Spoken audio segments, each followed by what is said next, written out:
Hello and welcome to another episode of MOPO, where we discuss matters of personal opinion. It's all MOPO. Today we're going to be talking about Season 4, Episode 1 of Gotham. I didn't see a little... You could call, what? Dawn of... Hold on. Dawn of Night is the little, tag to this season. Oh, where, okay. last one was a Rise of the Villains, Yeah. or a Rise of the Heroes, but it's Dawn of Night. Only, the villains were popping up, and we definitely have... heroes. And it's Night spelled with an N. Yeah, N-I-G-H-T. Where the episode itself is A Dark Night with a K. Yeah. And A Dark Night for Penguin.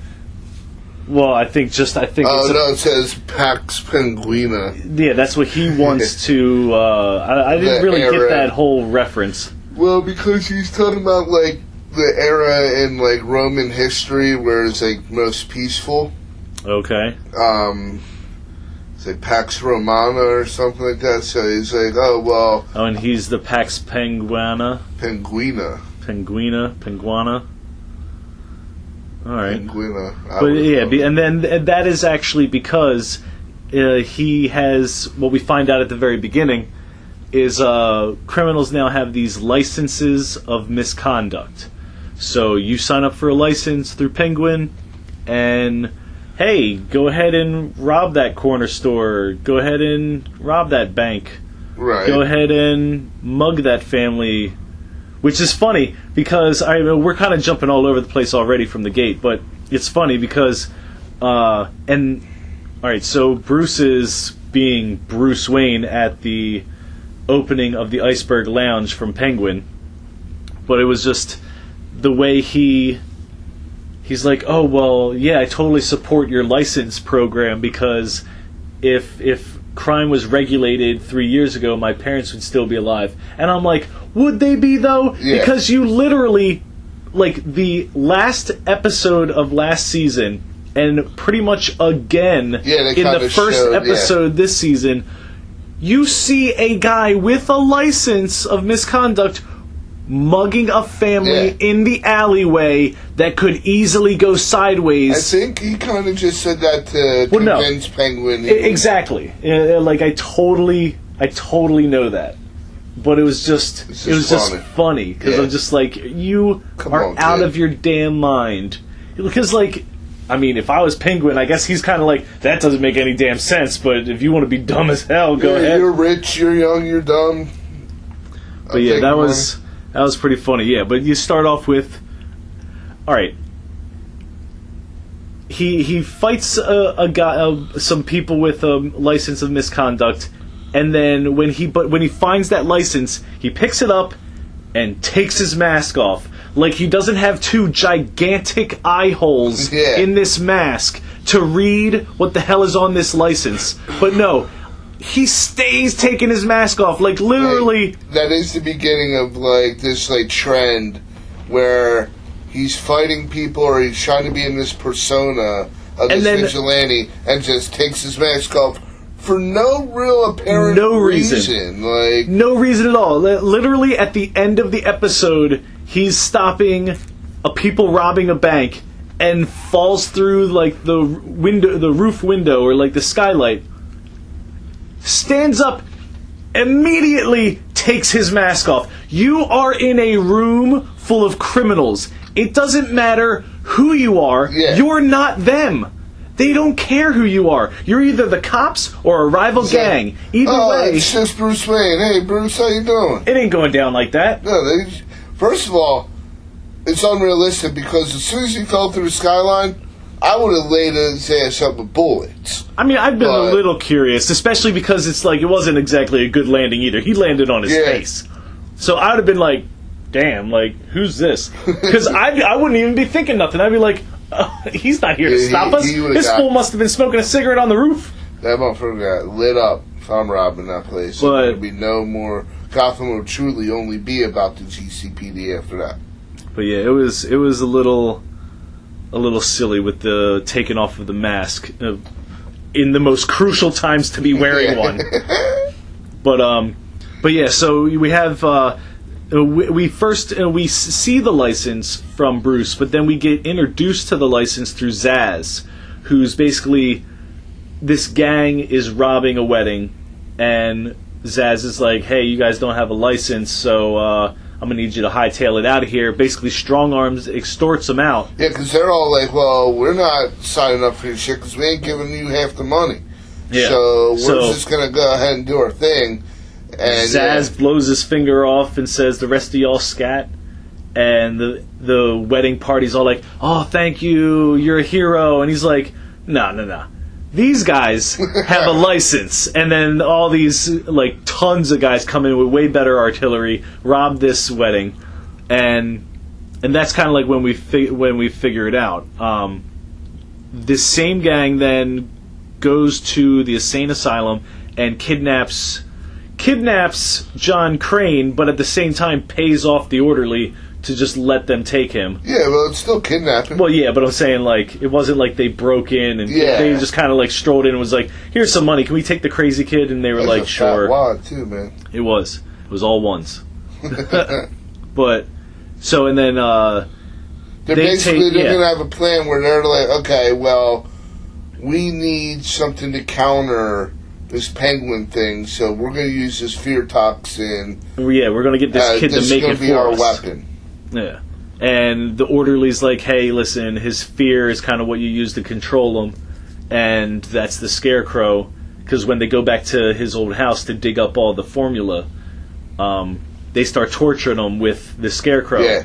They definitely use that to their advantage. Yeah, and I see where this is going, and it's only confirmed later when they, like, lock him in the closet with the Scarecrow, and the Scarecrow starts talking to him like, "Jonathan." I was like, "Oh, well, there you go. Like, we know exactly where this is going." "I'm your friend." Yeah, get inside me. It's like, wait, what? Disassemble my body and use my parts to cover your own. What? "Oh, okay, mister." But yeah, so you have this kind of going on, and that gang has hit, like, a bank and a few other places using the toxin.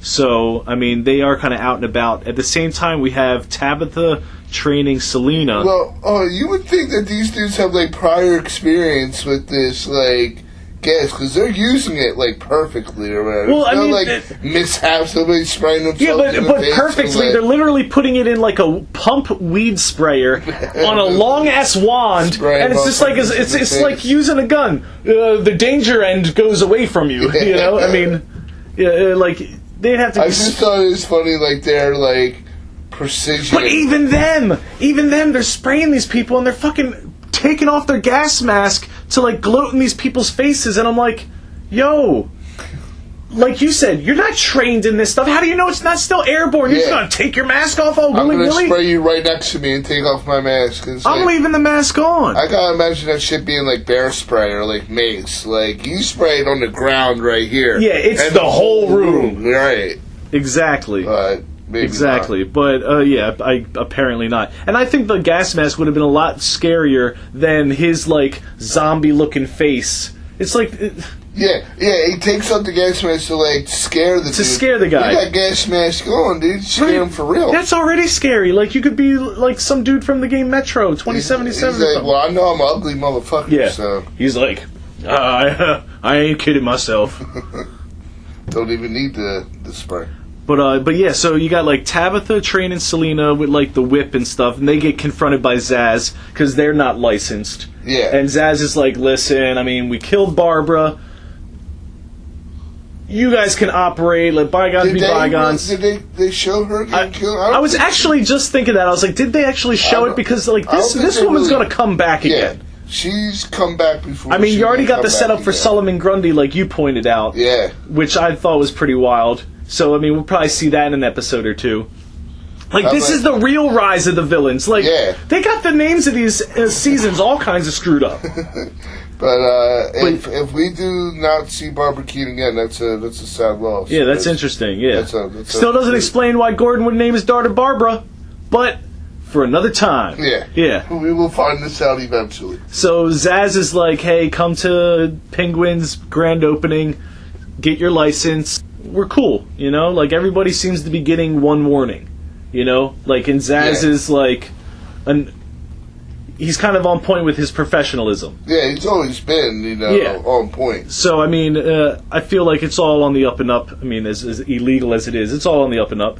I mean, Gordon and them aren't really appreciating Gordon. Bullock is like, I'm totally willing to play along, but hey, Gordon, I don't like this, but like, we should play along. Yeah. It's like, right. But yeah, so Gordon stays arresting people. He actually, he does until he's told not to, and then they end up getting a lead on the gang that's going against Penguin, the one who's creating the fear toxin. And then, like, that's his way of kind of like chasing crime, but still working within the confines of this new license rule. Yeah. Before he goes too off board and actually starts arresting other people. And there's even this scene where, like, the Penguin is, like, dealing with the commissioner and the mayor, and they're more worried about their cut out of all this than, like, oh, well, I don't know if this is exactly right or wrong. They gave me 2%. Yeah, they were like, this seems wrong, because I'm not in. Yeah. You know, it was exactly. Which was... So Gordon is the whole place is corrupt. Alone again, as being, like, the only, like, decent cop. Well, I mean, aside from, like, Bruce, which Bruce Bruce is a cop. Well, okay, yeah, well, once you said cop.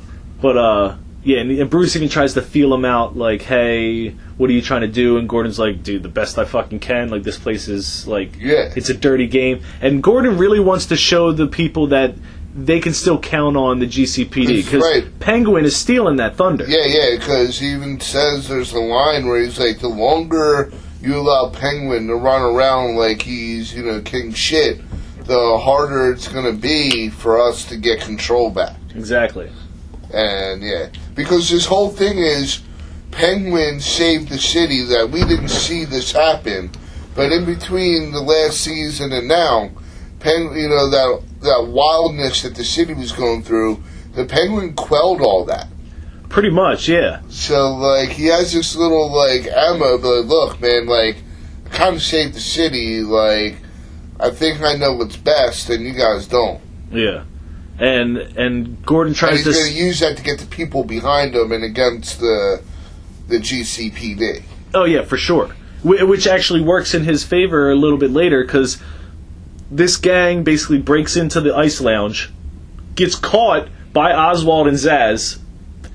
I thought they were literally going to execute them right there in front of the entire crowd. That's probably what would have happened. Well, no, because they were like, we're going to take them and do this or that, and we're going to go here or there. Like, it was very, like, ominous, like, you know what I mean? Yeah. But yeah, then, like, Bruce confronts him and is like, hey, you should just, like, let him go to jail or whatever, like, let the GCPD take care of it, and, like, he's just like, oh, you pure heart child. Yeah. No. Yeah, and that's, like, which I really wasn't expecting this, but it kind of figures.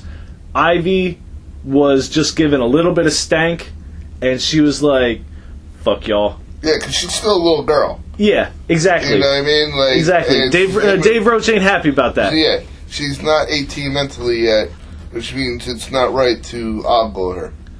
But, yeah, the slightest little... and she's petty games. She's like, screw you, Penguin. Shuts the lights off. The gang basically gets a little bit of an uprising, though Alfred and Zaz are on it. Gordon's on top of it. Bullock's there. He's on top of it. And they spray Penguin, and he loses his damn mind because he thinks the Riddler's jumping out of the ice. Because this whole time he has Penguin on ice, and he said... as a centerpiece. Yeah, he wanted to have the Riddler around to see, what's going on. And he used him as a damn centerpiece in his new club.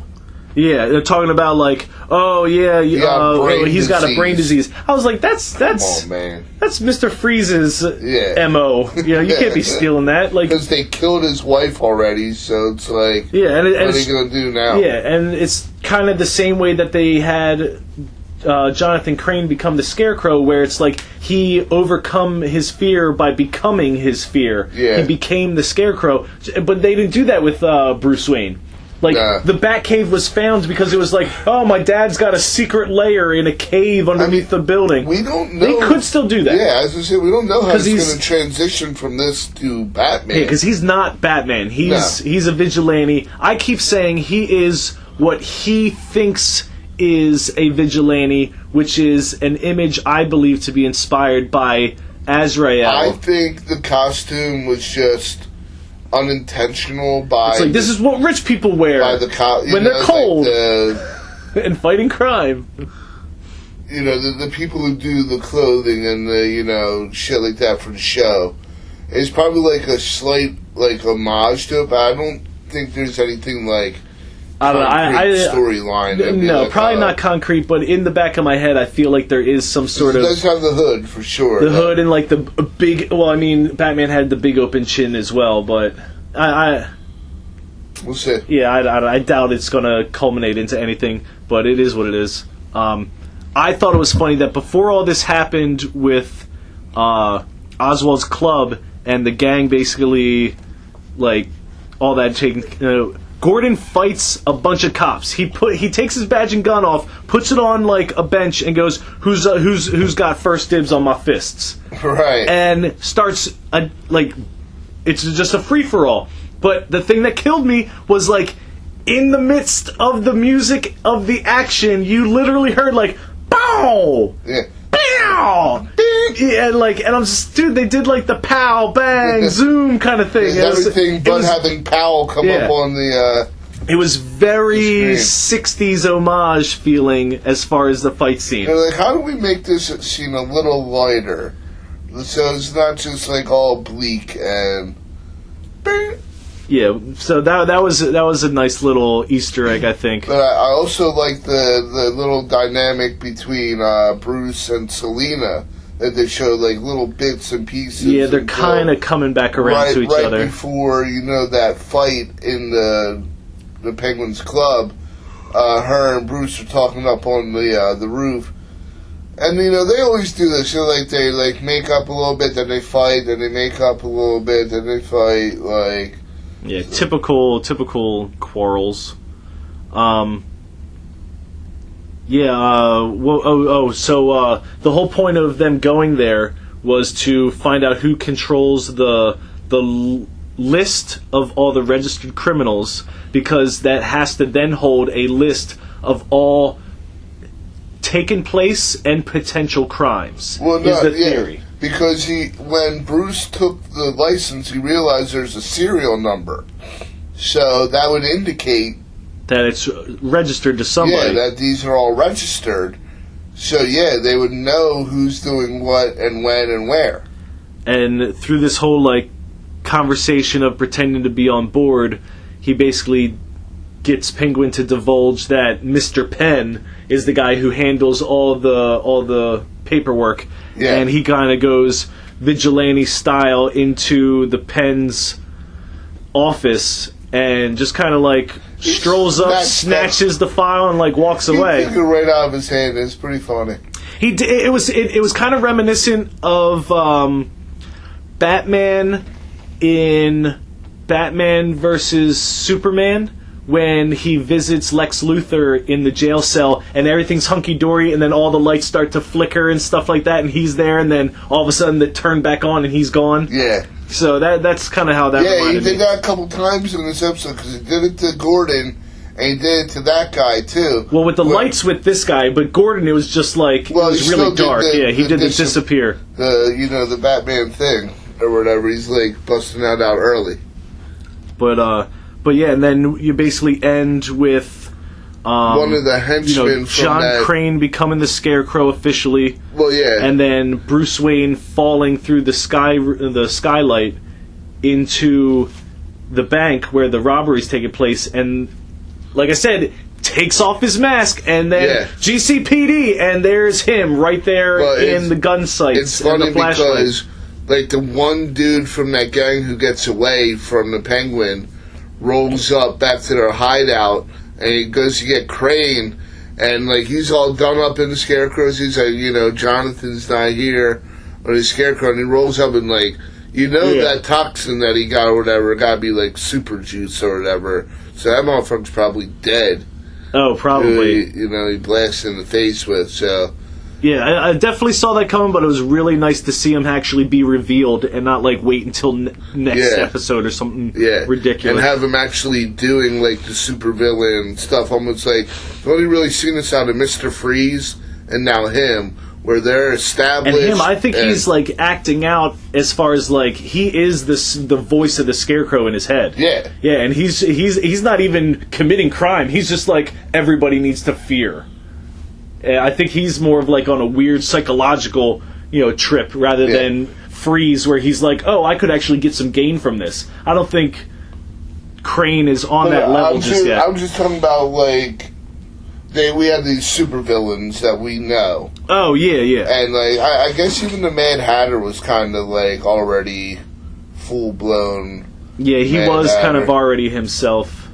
Firefly. No more like character development that's going to turn. The Riddler too, but we didn't really get to see much of him. I'm sure they're going to thaw his edge out. We got to see his mind at work, like when he was setting Penguin up. Yeah, but he didn't robbing no banks or like doing no major crimes. But yeah, so it ends with Bruce in the flashlights of the GCPD, and then it's just like, that's it. And I'm like... What's his name is going to get him out of that? Well, no, because he doesn't have a license, so he's probably going to be taken to Penguin. Not by the cops. Yeah, the cops are on the payroll. Man, they ain't going to take him to Penguin. They're going to arrest him.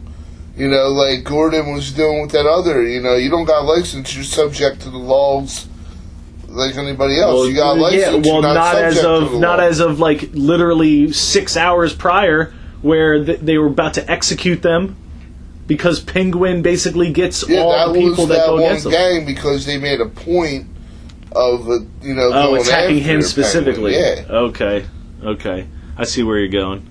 But yeah, so it's going to be interesting to see all this. Yeah, I think it's kind of interesting. On like a side note, they moved the show to Thursday nights. Oh, did they? Yeah, it was previously on Mondays. And like I think it's probably going to be a good move for the show because on Mondays you have Monday Night Football and Monday Night Raw.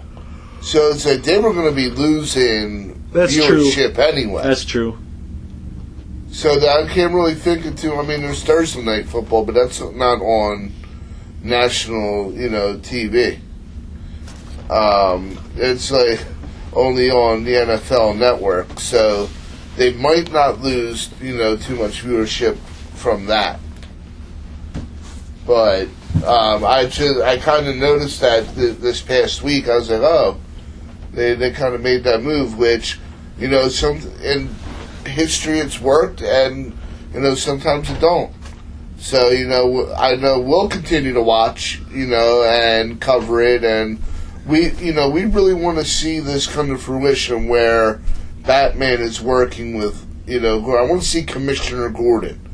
I want to see Batman. I want to see Batman, maybe even a Robin. I don't know. I don't know how That's far. That's way far into the future. I don't know how far they would go, but who knows? Maybe 2 years into being Batman, he finds Robin. Who knows? Well, no, granted. I mean, it could honestly be like a year in, and they just skip a little bit of time. But, like, I still think we need to go through the Ra's al Ghul phase. Because at the beginning, he was even stalking Bruce. Yeah. Which, I'm wondering if he knew it was Bruce to begin with or not, or he just got confirmation when he'd be taking that mask off again. He's like, oh, it is Bruce. Yeah, where he's like, who the hell is this guy fighting like a madman, like he's one of my shadow warriors? And then he's like, oh, it's that kid Bruce. Right. But yeah, like, tell us what you think. Where do you think it's going from here? Like, share, subscribe, and... like we had talked about in a different episode, we're looking to bring you some more content, so keep a lookout for that.